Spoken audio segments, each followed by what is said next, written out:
الطاهرين وصحبه المنتجبين.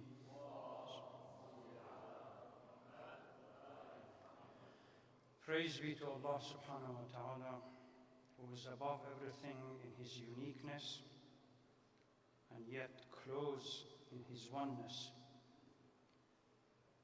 The one who is glorious in his majesty and grand in his creation. We convey our salutation and greeting to the Holy Prophet of Islam and his pure progenies. Sisters and brothers, Assalamu alaikum wa rahmatullahi wa barakatuh. عباد الله أوصيكم وإياي بتقوى الله. قال رسول الله صلى الله عليه وآله وسلم في خطبة خطبها في يوم الغدير: أيها الناس، من أولى بكم من أنفسكم؟ قالوا الله ورسوله. فقال: ألا من كنت مولاه فهذا علي مولاه. اللهم وال من والاه وعاد من عاداه وانصر من نصره واخذل من خذله. O people, who has the authority over you? People responded that Allah subhanahu wa ta'ala and his messenger. The Holy Prophet then informed them that whoever he is the authority, or he has the authority over, Ali has the authority over. O Lord, support those who support Ali and be enemy to those who oppose Ali. This is part or a small section of a large khutbah and sermon narrated both by our Sunni brothers and their scholars as well as the Shia brothers. I'd like to start with a reminder. First, please turn off your cell phone. Turn it off. And refrain from conversation during the sermon. Number two, since a few days ago was the anniversary of Eid al-Ghadeer, I would like to take the opportunity and offer all of you congratulations. كل عام وأنتم بخير. تنعاد عليكم إن شاء الله بالصحة والعافية. For those who follow the Lebanese political news, we finally have some kind of a picture or another millionaire being appointed, or billionaire being appointed to become Prime Minister, Miqati. Whether he will succeed where previous ones failed, only time will tell. First anniversary of the explosion that took place in the port of Beirut, Marfa, Beirut. The debate rages on whether it was an explosion or detonation. We don't know, we have to wait and see. Certainly there is something going on. 2003 for the Iraqis, like myself, when the Museum of Baghdad was looted by American troops, we pointed out that huge number of artifacts between 3,500 up to 5,000 years old have gone missing. Recently, one piece of it suddenly appeared, purchased by whom? A Christian organization that is in charge of Hobby Lobbies. Even the Christian organizations are into the game of looting other countries and purchasing them. So one particular stones or inscription over 3,500 years old suddenly appeared out of nowhere. God knows how many other pieces that only history would tell. There are certainly few of them were purchased by German museums, and they are kept over there like everything else. Well, that's the price we have to pay for allowing the occupiers into our country and not defending ourselves. During the past few days, vast number of Muslim communities, the Shia communities, celebrated the anniversary of Ghadeer, in which it has vital importance for the preservation of Islam in its purest form. During this day, Yom al-Ghadeer, the Holy Prophet ﷺ appointed his cousin and his son-in-law to be the successor after him. But to understand the foundation of this unique event, I really need to touch briefly upon 2 points. Number one, Imama, or another word for it, Wilaya, is the central tenets of Shia belief system. If you ask any Shia what are Usul al-Din, Tawheed, Adl, Nubuwwah, Imama, Ma'ad. Imama is part of it. So it's part of the tenets. And as a concept, plays a major role in the evolution and development of Shia political thought. It is because of this concept that the Shias over history have rejected the political power of anybody else but Ahlul Bayt. And anyone who claims power but apart from Ahlul Bayt, we consider them to be illegitimate and usurpers of power. That's without shadow of a doubt. This belief has costed the Shia community huge amount in the history. We are still paying the price. You don't need to be a political pundit to be able to understand what's going on. You look around you, Saudi Arabia, Shias are killed left, right, and center.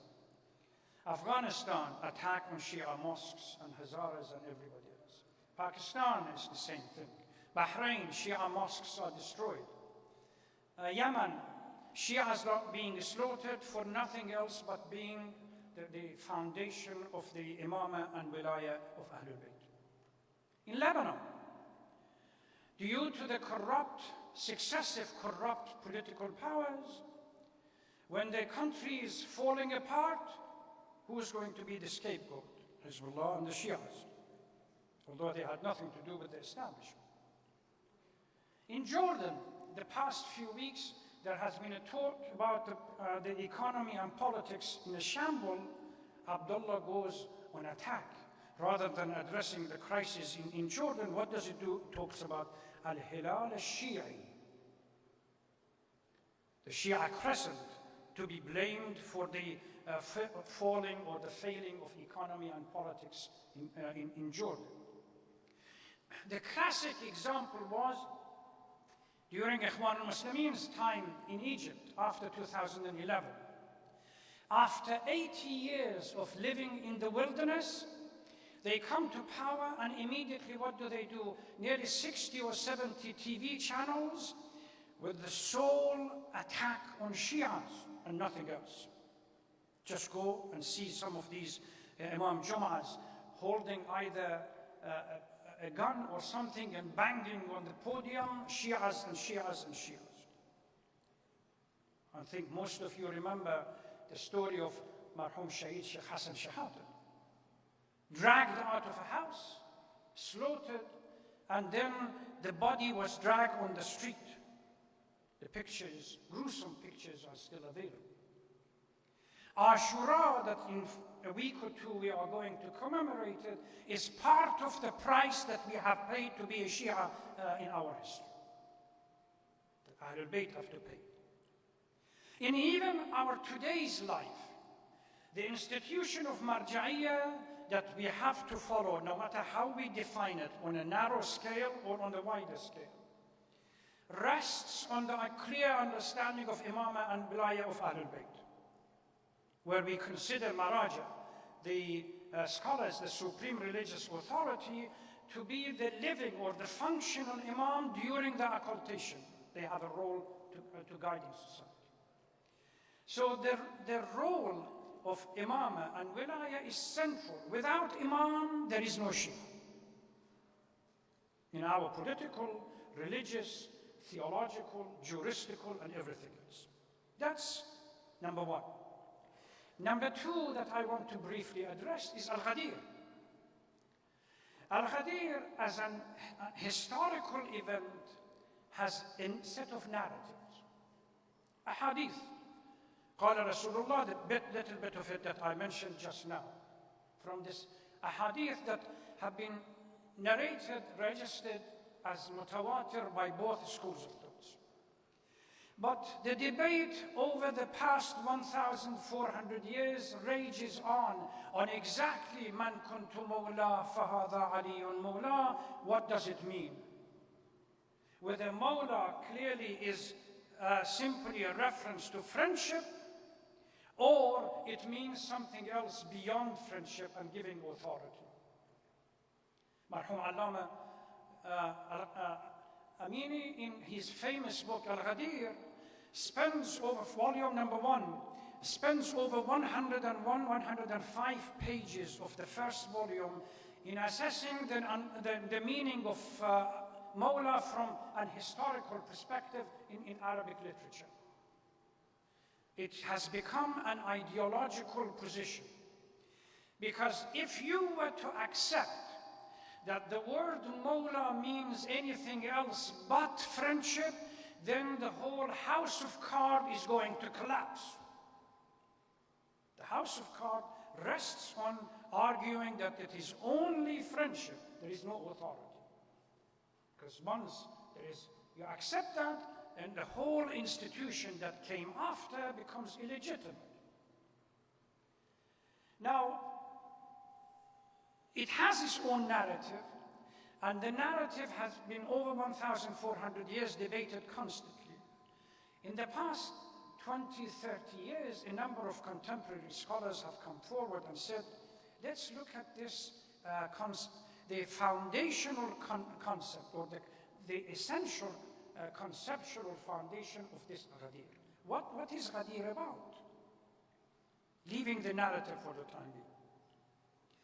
Al-Ghadeer is nothing more than the Holy Prophet being commanded by Allah subhanahu wa ta'ala to appoint the most qualified individual to lead the community after him, where Islam to be preserved in its pristine condition. Nobody after the Holy Prophet that came was able to preserve Islam in the condition that the Holy Prophet wanted. Why? We go and ask ourselves.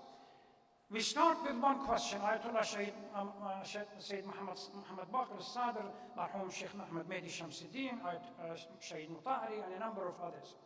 They say we start with one fundamental question that we all agree, irrespective of Sunnis or Shias. And that is that the Holy Prophet, this is with no doubt, the Holy Prophet assumed the leadership of a revolutionary faith that intended to transform the Jahili mindset, raise it up and elevate it to a standard where it submits to the command of Allah subhanahu wa ta'ala and becomes the true insan. That Quran talks about, لِمَا يُحْيِيكُمْ, gives you life. This we all agree, whether it is Sunni or Shia. Now the question comes, was 23 years, or were 23 years of the Holy Prophet's prophetic life enough to be able to transform this society and take it out of Jahili mindset raise it up to the level that the Holy Prophet intended? If you say yes, that goes against the wording of the Quran and the nas of the Quran. Go to Surah Al-Munafiqun. وَإِذَا قِيلَ لَهُمْ تَعَالَوْا يَسْتَغْفِرْ لَكُمْ رَسُولُ اللَّهِ لَوُّوا رُؤُوسَهُمْ وَرَأَيْتَهُمْ يَصُدُّونَ وَهُمْ مُسْتَكْبِرُونَ. When they are told, come, let the messenger pray for you, for your forgiveness, they twist their head in arrogance and turn away. This is in reference to people of Medina, not about Jahiliyyah. The dissension even existed in the life of the Holy Prophet himself. In Surah Tahrim, verse number 3, وَإِذَا أَسَرَّ النَّبِيُّ إِلَى بَعْضِ أَزْوَاجِهِ, the story of his wife Aisha and Hafsa, and how they became disrespectful to the Holy Prophet of Islam. Number 3, وَقَرْنَ فِي بُيُوتِكُنَّ وَلَا تَبَرَّجْنَ تَبَرُّجَ الْجَاهِلِيَّةِ الْأُولَى. This is the verse that commands the wives of the Holy Prophet not to come out and cause huge amount of discontent. Who rode on a camel and led an army against established leader within the Muslim community? Call it the fourth Khalif, but it was an established leader. Everybody voted for it. Against the violation of this Quranic command. It was al-Mu'mineen Aisha. Now, the Muslim brothers and scholars are going into this gymnastic that she repented. But she violated the clear command of the Holy Quran. It clearly indicates that there was Jahiliyyah mindset did not disappear during the life of the Holy Prophet. And if we maintain that he did not or was not successful in that, then the Holy Prophet should have appointed somebody to follow him that is most qualified to lead the community. And no one is better qualified than Ali ibn Abi Talib. Even by the ahadith that have been narrated from Ahl al-Sunnah wal-Jama'ah. إني تارك فيكم الثقلين وثقلين كتاب الله وعترتي لا يفترقا.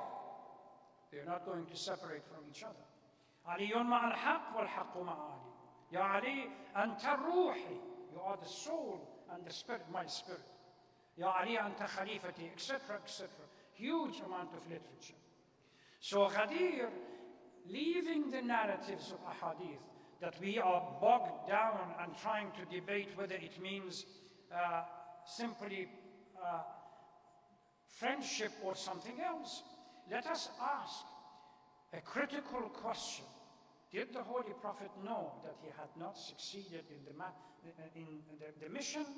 And if he did, then he should have done something about it. Ghadeer represents that step. By the command of Allah subhanahu wa ta'ala to appoint someone that had he were given the power to lead the community, we would have been in a much better position than we are in today. Which we have now, we have to go through the neo-Jahiliyyah and so on and so forth. Our Christ, we don't want an Islam that looks okay on paper. We want an Islam that has a mission. And this is our challenge. If we really understand Ghadeer, we should understand that we have a mission in this society. That mission is to deliver to the heart of others when they fail on a moral and ethical basis to correct the society. Each one of us, male, female, old or young, each one within the scheme or within the area that you are working within. That's the notion of Ghadeer, leaving the literature aside. I pray to Allah subhanahu wa ta'ala to guide us in the struggle that we have to become a true human being, inshallah, as God intended for us, and followers of Ahlul Bayt. Bismillah ar-Rahman ar-Rahim, wal-Asr, inna al-insana lafi khusr, illa alladhina amanu wa amilu as-salihat, wa tawassaw bil-haqqi wa tawassaw bis-sabr. Wassalamu alaikum wa rahmatullahi wa barakatuh.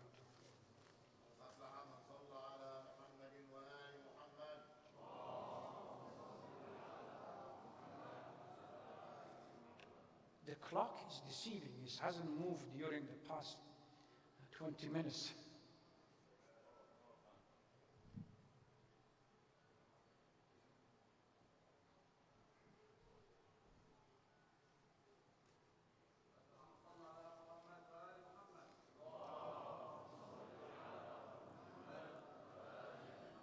Bismillah ar-Rahman ar-Rahim. Alhamdulillahi Rabbil Alameen. نحمده ونشكره ونستعينه ونستغفره ونتوب إليه من سيئات أعمالنا ثم الصلاة والسلام على أشرف الأنبياء وخير المرسلين سيدنا ونبينا محمد وعلى آله الطاهرين المعصومين.